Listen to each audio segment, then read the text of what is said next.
আমি মির্জা ফখরুল ইসলাম আলমগীর সশ্রদ্ধ চিত্তে শপথ বা দৃঢ়ভাবে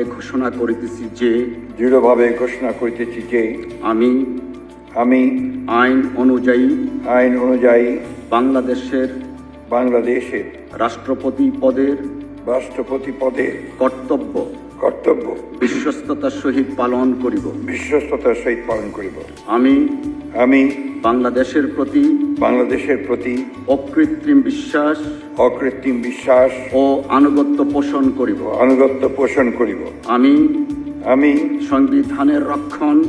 সংবিধানের রক্ষণ সমর্থন ও নিরাপত্তা বিধান করিব এবং আমি ভীতি বা অনুগ্রহ অনুরাগ বা বিরাগের বশবর্তী না হইয়া সকলের প্রতি আইন অনুযায়ী যথাবিহিত আচরণ করিব।